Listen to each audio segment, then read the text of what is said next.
बड़ा ध्यान देने वाला विषय है, थोड़ा ध्यान दीजिएगा। हो जितने भी बैठे हो बड़ा ध्यान देना। शंकर भगवान का तीसरा नेत्र खुला, कामदेव आम के पेड़ पर चढ़ा हुआ था। काय के वृक्ष पर था? आम के पेड़ पर। पार्वती जी ने जो तप साधना करी वो आम के पेड़ के नीचे करी। हमारे सनातन हिंदू धर्म में दरवाजे पर जो बंदरवार बांधी जाती है उसमें आम के पत्ते लगाए जाते हैं। कलश स्थापना करी जाती है तो उसमें आम के पत्ते रखे जाते हैं। घर में कोई अच्छा कार्य होता है तो आम के पत्ते लगाते हैं। आम के पत्ते।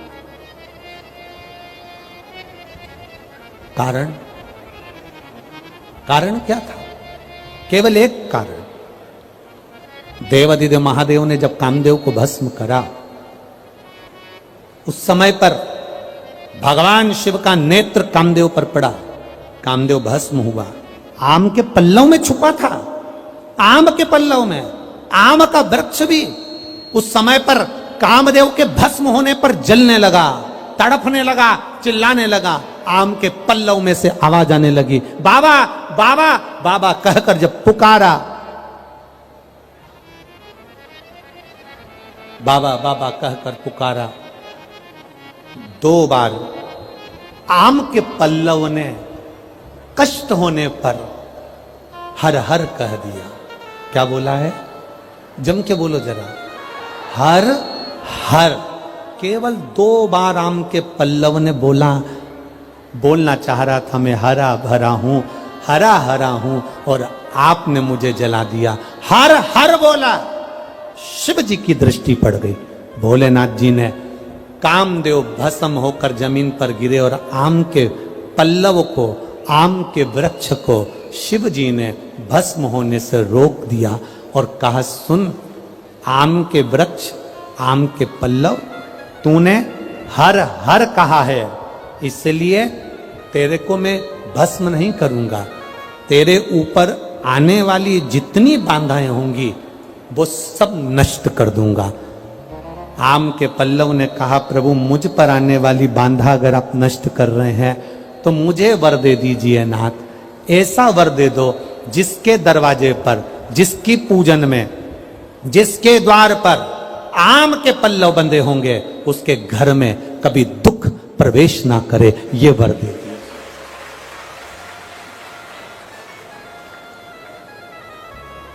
शिव मंदिर जाते हो आप लोग? सब लोग जाते हैं? हफ्ते में 1 बार का नियम बना लो मुख से बोलने का, हर हर।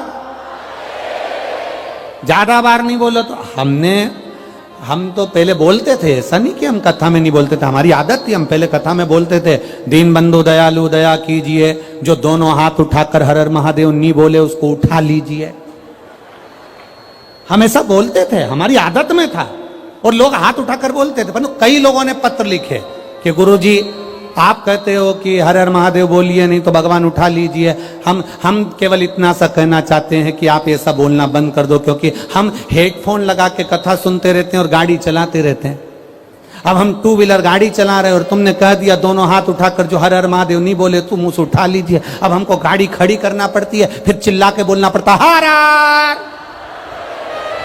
तो जितने लोग खड़े रहते हैं वो हमको ही देखते रहते हैं, पागल हो गया है। इसलिए महाराज जी निवेदन है कि तुम ये कथा के बीच में हर हर महादेव बोलना बंद करो। इसलिए हमने तब से थोड़ा सा लोगों के भाव देखकर, बेचारे 2 व्हीलर वालों को, क्योंकि वो गाड़ी चला रहा है और फिर वो उसको देखकर, इसलिए थोड़ा बंद। पर आप बोल सकते हो, आपको बोलने की मना नहीं है। पहले नंबर के पंडाल वालों दोनों हाथ उठाकर, तुम काहे को बोले, धरो नीचे।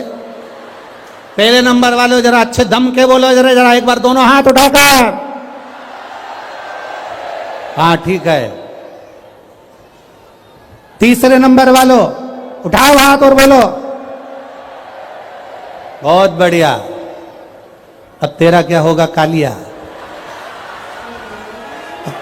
तुम बोल लो, दोनों हाथ उठा के लाइन किया।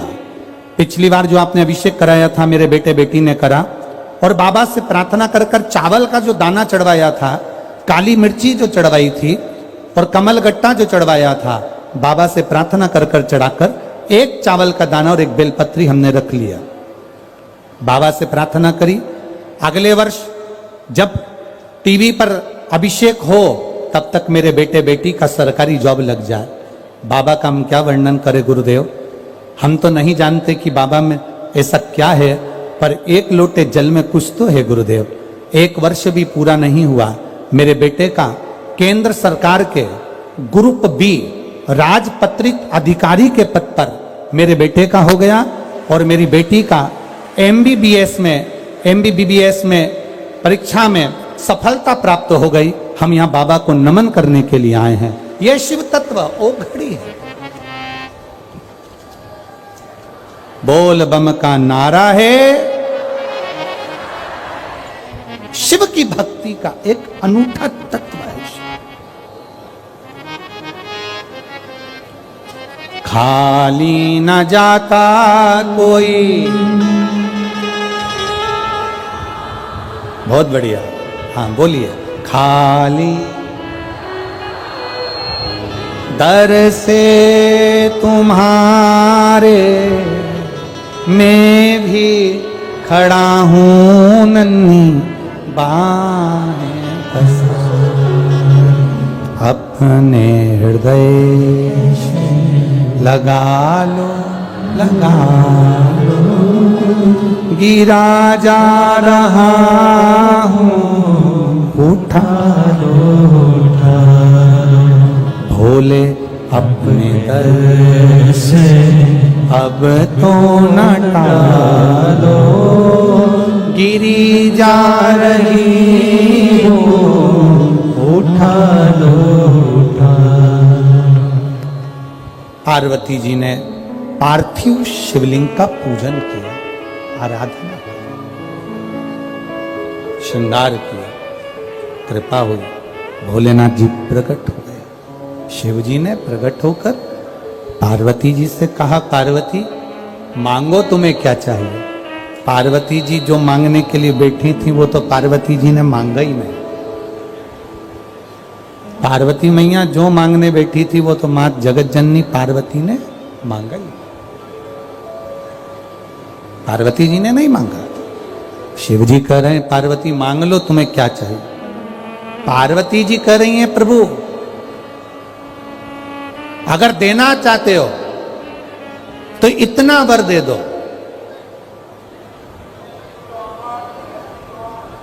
कि जिस पार्थिव शिवलिंग को मैंने बनाया है, ये जो मिट्टी का शिवलिंग मैंने निर्माण किया है, पार्थिव शिवलिंग जो मैंने बनाया है, ये संसार सागर में कभी भी नष्ट ना हो और पार्थिव शिवलिंग का निर्माण करने वाला कभी बर्बाद ना हो, वो उन्नति पर चढ़ता चले।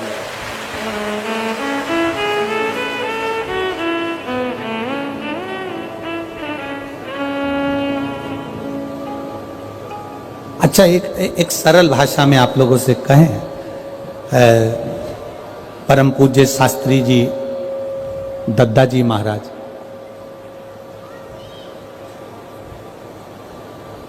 परम पूज्य शास्त्री जी दद्दा जी महाराज, जिन्होंने एक अलग जगाई थी शिवलिंग, पार्थिव शिवलिंग निर्माण।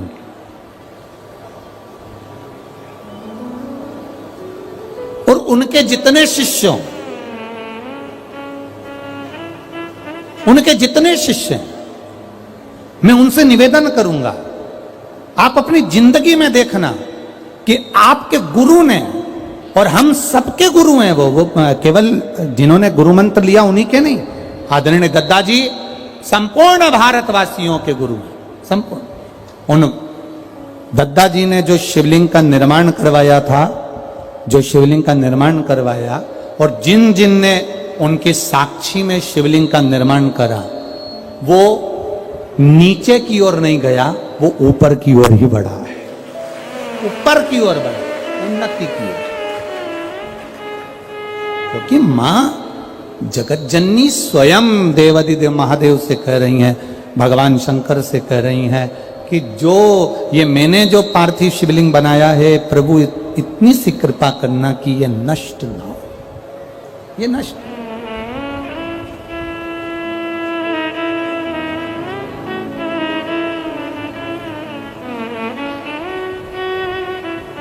जो हमने पार्थिव शिवलिंग बनाया है ये कभी नष्ट ना हो। शिव जी ने कह दिया, बाबा भोलेनाथ जी ने कहा, सुनो पार्वती, तुम्हारे द्वारा बनाया हुआ ये शिवलिंग मेरी साक्षी का प्रतीक रहेगा और इस तमिलनाडु की पावन धरा पर कांचीपुरम में एकाम्बेश्वर महादेव के रूप में ये विराजमान रहेगा।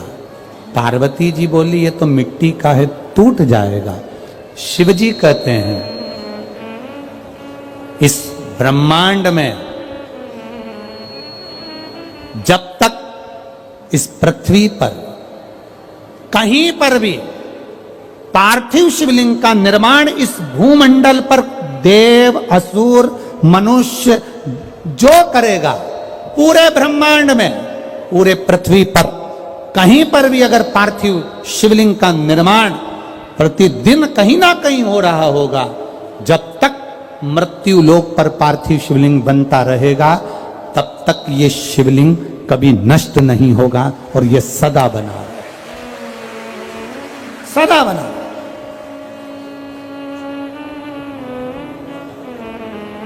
लोग कहते हैं शंकर भगवान धन दे देते हैं, लोग कहते हैं शंकर भगवान दौलत दे देते हैं, लोग कहते हैं शंकर भगवान करोड़पति बना देते हैं, लोग कहते हैं शंकर भगवान धनपति बना देते हैं।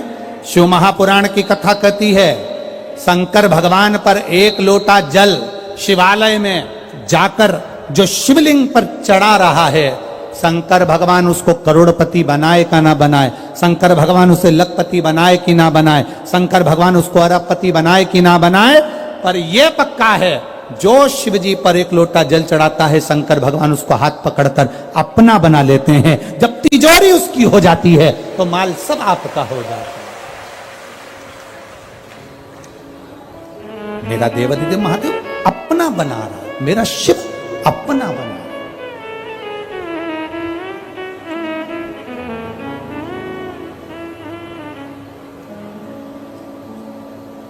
और जब देखो ये बहुत विचित्र बात है, अपना बनाना बड़ा कठिन है।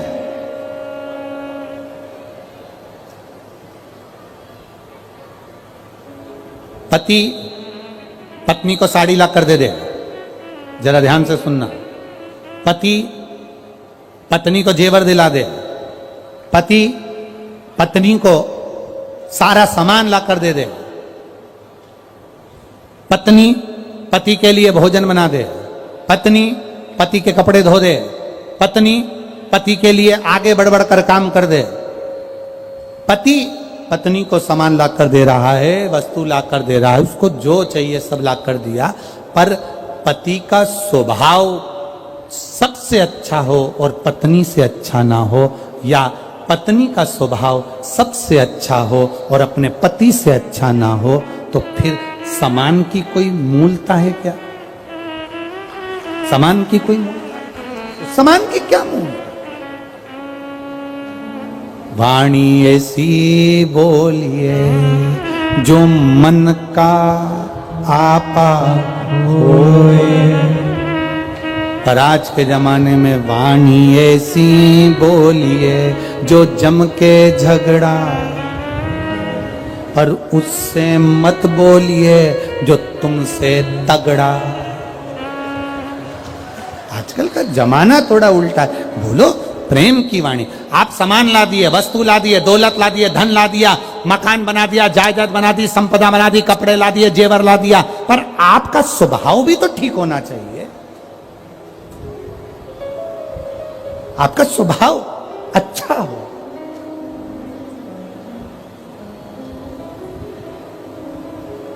तो लगे धन दौलत सब एक साइड है, पूंजी सब एक साइड, पर आपका स्वभाव एक साइड।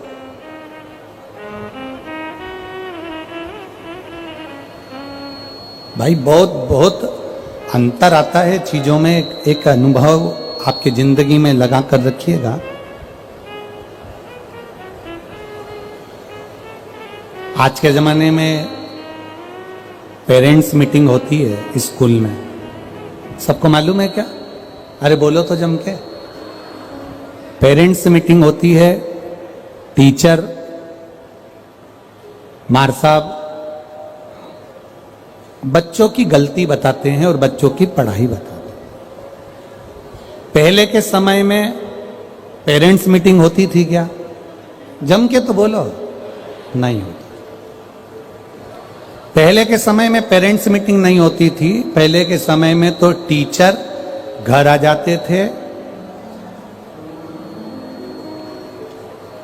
अपनी गलती माँ बाप को बता देते थे और वहीं पे जूता पड़वा देते थे और बाद में चाय पी के चले जाते थे। अपन को दुचबा भी देते थे और चाय भी पीते थे, चले जाते। आज के जमाने में पेरेंट्स मीटिंग होती है, बच्चे का बताया जाता है, तुम्हारा बच्चा ऐसा कर रहा है, तुम्हारा बच्चा वैसा कर रहा है, तुम्हारा बच्चा ने ऐसा करा, उसने पढ़ाई ठीक नहीं करी, उसने मैथ ठीक नहीं करी, उसने हिंदी ठीक नहीं करी, उसने अंग्रेजी ठीक नहीं करी। पर पहले के समय में टीचर स्वयं आता था और बताकर जाता था कि इसने ये गलती करी।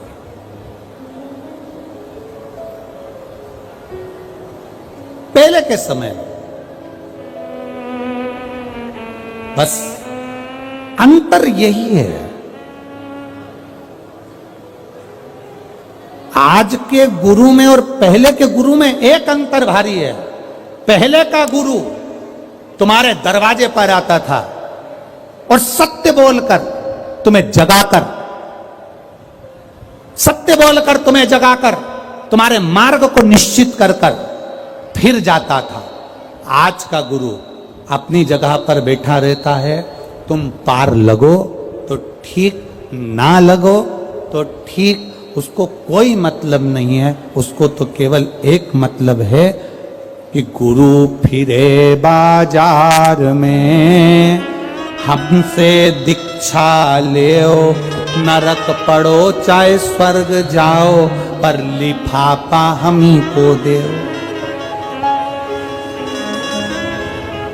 तुम्हारे पास में जितना मोटा माल होगा, गुरु उतनी जल्दी तुमसे मिलेगा। ये आज का गुरु है। तुम्हारे पास में जितना धन ज्यादा होगा, गुरु उतना तुमसे मिलेगा। ये आज का समय है। पर असली जो गुरु होता है, उसे तुम्हारे वैभव से, तुम्हारी सत्ता से, तुम्हारे धन से कोई मतलब नहीं होता। वो तो एक जैसा होता है, जो आया उसका है, भजन करेगा, कीर्तन करेगा, मार्ग प्रशस्त करेगा और चला जाएगा। उसका काम कितना है? बस तुम्हें जगाना, तुम्हें जागृत करना।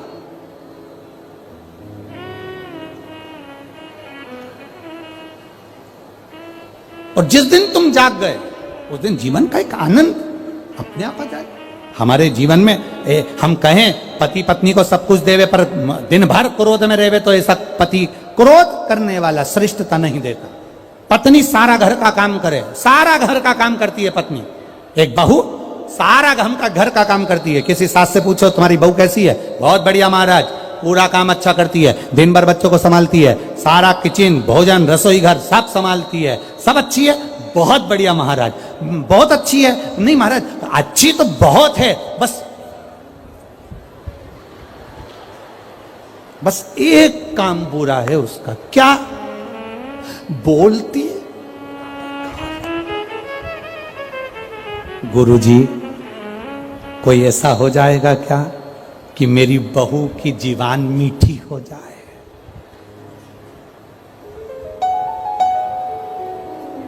अब गुरुजी से पूछो,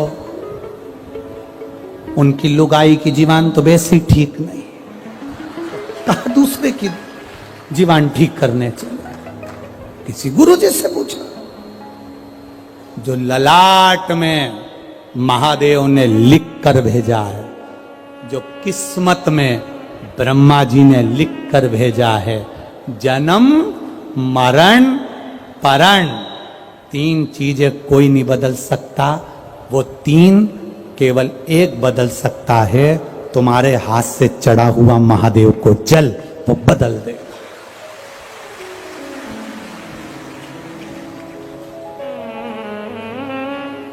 वो बदल देगा।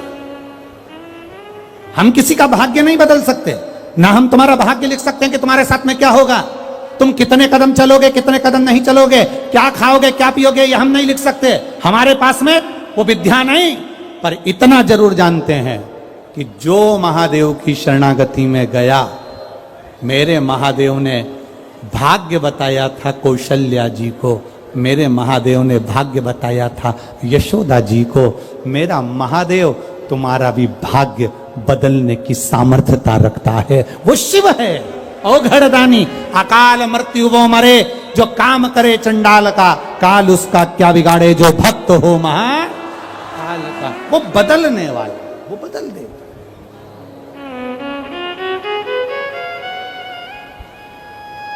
जब क्रोध आए, गुस्सा आए, थोड़ा रुको। अगर क्रोध आए, गुस्सा आए, थोड़ा रुको।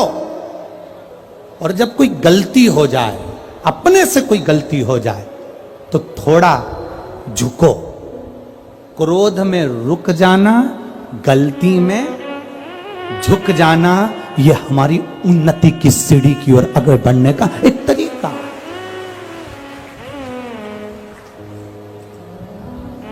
हमें उन्नति की ओर बढ़ने का एक तरीका है। क्रोध में रुक जाओ और गलती में झुक जाओ। पर झुक कौन रहा है? कौन झुकने वाला है? यहां जितने बैठे हो तुम सब कम हो क्या? जरा सी कोई बात आ जाए तो कह दे मैं नहीं झुकूंगी, मैं नहीं झुकूंगा, मैं काय को झुकूं, मैं काय को झुकूं। ये कर हम जिस दिन जो झुकना जान गया, वो जिंदगी में कभी उखड़ नहीं पाया, कभी नहीं, कभी नहीं। शिव कथा कर बाबा देवादिदेव महादेव का चरित्र, शंकर भगवान एकांबरेश्वर महादेव के रूप में विराजमान हो गए। पार्वती जी ने जो वर मांगना था वो पार्वती जी ने नहीं मांगा। पार्थिव शिवलिंग एकांबरेश्वर महादेव के रूप में विराजित हो। शिव कथा कर, बाबा देवादिदेव महादेव का चरित्र कर। समय आया,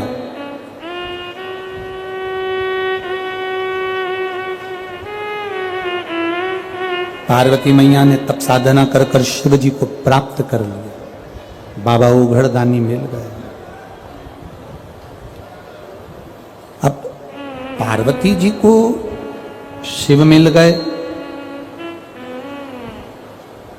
समय निकल गया। एक बार की बात है, मरुतों की कन्या सुयशा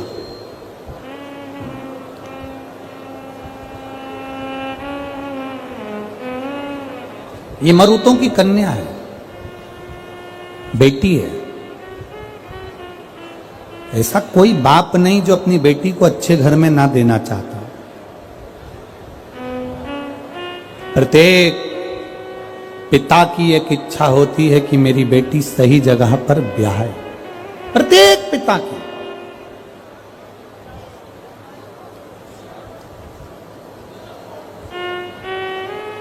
और हमें तो ये गौरव होता है, बड़ा आदरणीय गृह मंत्री जी नरोत्तम मिश्रा जी को देखकर ये गौरवान्वितता होती है कि इन्होंने जब भी पहल करी है तो सनातन धर्म और हमारे सनातन धर्म को बचाने के लिए अपनी वाणी से पहल करी।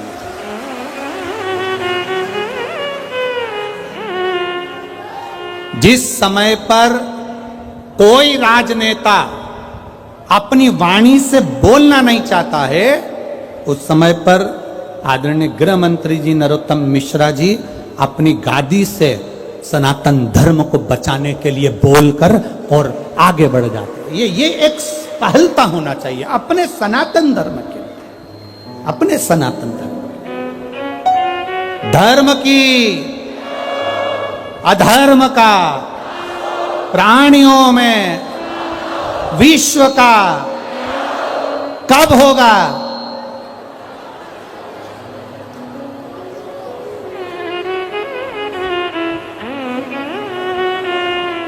काल करे सो, आज करे सो। फिर क्या विचार है दतिया वालों तुम्हारा? विश्व का कल्याण हो, ये हम रोज चिल्लाते हैं, रोज कहते हैं, मंदिर में, आरती में, देवालय में, शिवालय में, हर जगह कहते हैं विश्व का कल्याण हो। कल्याण कब होगा? जब हम हमारे परिवार के साथ, कुटुंब के साथ, रिश्तेदारों के साथ, अपनों के साथ कुछ सनातन धर्म को बचाने का प्रयास करेंगे, तब विश्व का कल्याण होगा। हम आगे बढ़ेंगे तब विश्व का कल्याण।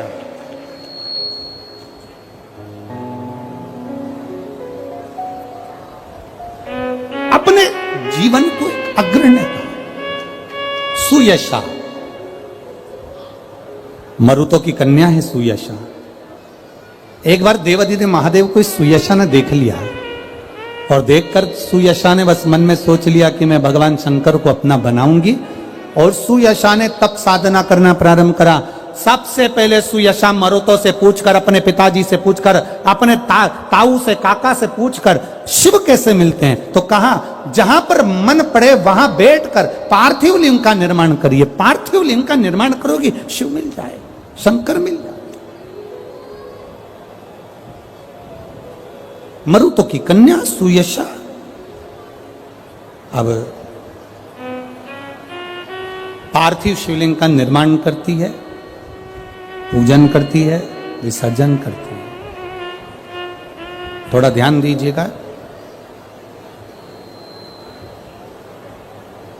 बेटियों से निवेदन करूंगा,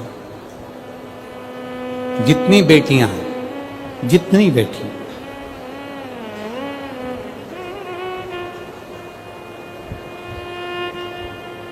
आप में बहुत अच्छी विद्वत्ता है, आप बहुत अच्छा पढ़ सकती हो, आप बहुत आगे बढ़कर डॉक्टर, कलेक्टर, इंस्पेक्टर, आप आगे चलकर एसपी, डीएसपी, कलेक्टर, मंत्री, संतरी सब बन सकती हो। आप में वो बल है। बस मेरा जितनी बेटियां बैठी हैं इस पंडाल में और जितनी बेटियां कथा सुन रही हैं टीवी पर और मोबाइल पर, उनसे निवेदन है कि आप जीवन में आगे बढ़ सकती हो, मना नहीं। एक बात अपनी बुद्धि में उतार कर रखना कि अपने सनातन धर्म को छोड़कर किसी दूसरे धर्म के व्यक्ति की ओर अग्रसर मत होना, तो तुम आगे बढ़ोगे।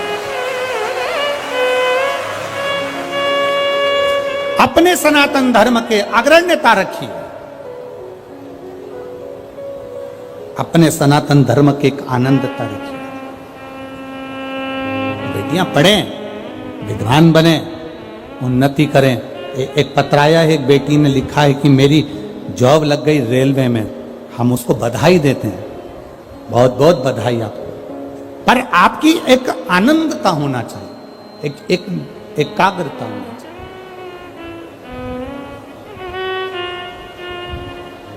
शिव कथा कह रही है। मरुतों की कन्या ने पूछ लिया कि शिव कैसे मिलेंगे, महादेव कैसे मिलेंगे। मरुतों ने कहा कि उनका मिलना इतना सरल नहीं है, पर पार्थिव शिवलिंग का निर्माण अगर आप कर रही हो, पार्थिव शिवलिंग का निर्माण यदि आप कर रही हो, तो उससे आपको फल की प्राप्ति हो जाएगी। फल मिलेगा, जरूर मिलेगा, ऐसा नहीं कि नहीं मिलेगा। जिस लड़का लड़की का विवाह 30 साल का हो गया, 35 साल की हो गए, लड़का लड़की 40 साल के हो गए, 35 साल के हो गए, उनका अगर विवाह नहीं हुआ है, बहुत रिश्ते आए चले गए, संबंध आए चले गए, या जो बेटा बेटी चाहते हैं कि हम अच्छा पढ़कर एक नौकरी सरकारी प्राप्त कर लें, कोई ऐसा अच्छा जॉब हमारी किस्मत में मिल जाए, उन बेटा बेटियों से निवेदन करूंगा, यदि आप चाहते हो तो एक प्रयास जरूर करें, एक प्रयास अपनी जिंदगी में जरूर करें।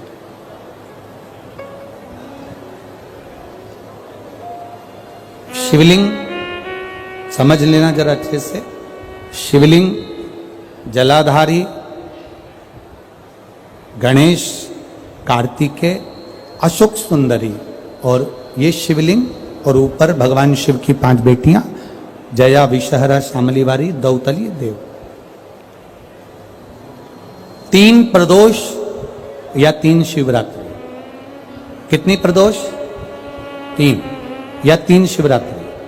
मेरा बेटा बेटियों से निवेदन है, जो अच्छी पढ़ाई कर रहे हैं, मेहनत करो, अच्छा पढ़ो, और मेहनत के साथ में जब कंपटीशन एग्जाम में बैठने का समय आए, 3 स्थान जहां पर आपको प्रथम अशोक सुंदरी,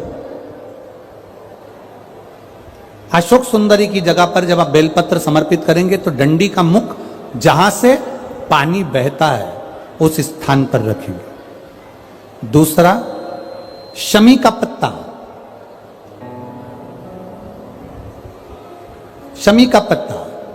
दूसरा, शमी के पत्र को देवादिदेव महादेव पर जब आप समर्पित करेंगे तो उसका डंडी का मुख भी जहां से जल बहता है उस ओर रखेंगे। और तीसरे नंबर पर है आंख का पुष्प। एक पुष्प होता है आंख का सफेद, और एक पुष्प होता है हल्का सा नीला। करें दर्शन आप लोगों ने? जम के तो बोलो जरा, करें ना? एक सफेद होता है, एक हल्का सा नीला होता है। सफेद आंख का जो पुष्प होता है वो केवल देवादिदेव महादेव का एक स्वरूप होता है, और हल्का सा जिसमें गुलाबीपन, नीलापन होता है वो शिव, पार्वती, गणेश, कार्तिकेय, अशोक सुंदरी, जया, विषहरा, सामरीवारी, दौतली, देव और शिव जी के जितने गण हैं उन सबका प्रतीक होता है। तो तीसरे नंबर का जो आंख का गुलाबी कलर या हल्का नीला सा जो पुष्प होता है, उस 5 पुष्प का गुच्छ मां जगत जननी का जो स्थान है जलाधारी, जहां अगर आप इधर बैठे हो तो उसकी विपरीत दिशा, इधर बैठे हो तो उसकी विपरीत दिशा, इधर बैठे हो तो उसकी विपरीत दिशा, विपरीत दिशा में उस पुष्प को समर्पित करना है। अच्छी पढ़ाई करो, अच्छी मेहनत करो, और मेहनत के साथ में जब कंपटीशन एग्जाम के लिए जा रहे हो, उस जगह पर सीए की पढ़ाई भी कर रहे हो, चाहे किसी भी पढ़ाई में लगे हो, मेहनत के साथ में बाबा देवादिदेव महादेव को 3 प्रदोष या 3 शिवरात्रि आप दिल से बाबा को समर्पित कर कर, बाबा से प्रार्थना कर कर अशोक सुंदरी पर चढ़ाई हुई बेलपत्र को वापिस लेकर आइए।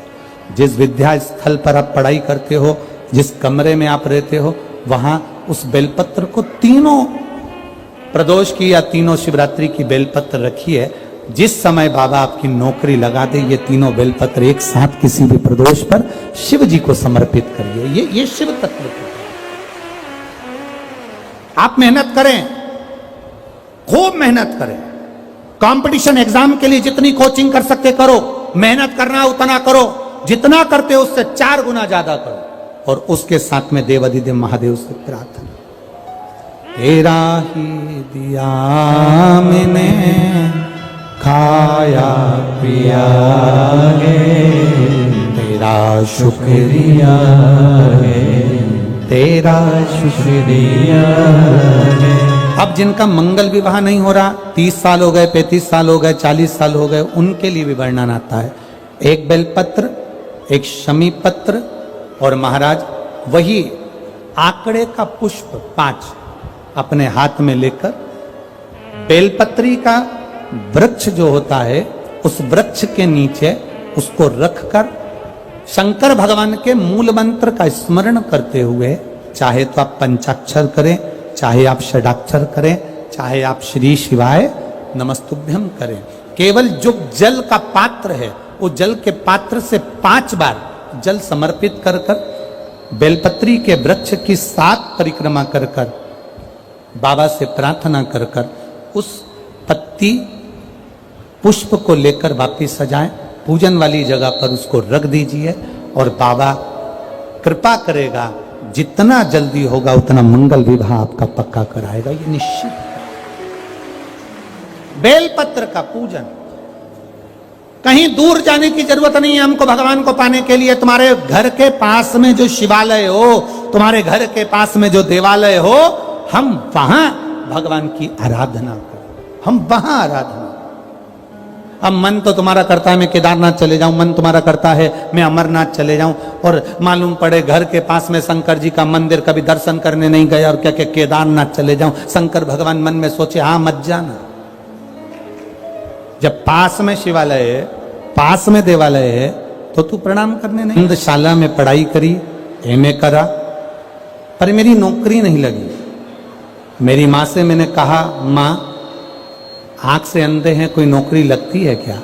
माँ कहती है शिव की आराधना करने वाले के लिए सब सरल है। मेरी माँ ने मुझे पशुपतिनाथ का व्रत करवाया, हाथ पकड़कर मंदिर ले जाती, पूजन कराती।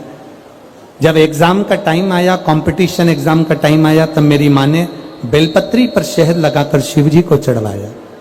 फिर भी मैं कंपटीशन एग्जाम में पास नहीं हुई। गुरुजी बेलपत्र पर शहद लगाने के बाद भी जब मैं पास नहीं हुई तो मैं हताश हो गई। माँ तूने पूजन कराई तो भी मेरा कुछ नहीं हुआ। मेरी माँ ने कहा कोई बात नहीं, अगला एग्जाम देंगे ना फिर करेंगे। वापिस पशुपति व्रत करा, अगला एग्जाम फिर आया, फिर बेलपत्री पर शहद लगाकर शिव जी को चढ़ाया, और बाबा की कृपा का मैं क्या वर्णन करूं गुरुदेव। 8 मई 2022 को बाबा की कृपा से रेलवे में मेरी नौकरी लग गई है। मैं बाबा को यहाँ प्रणाम करने के लिए हूँ। गुरुजी डी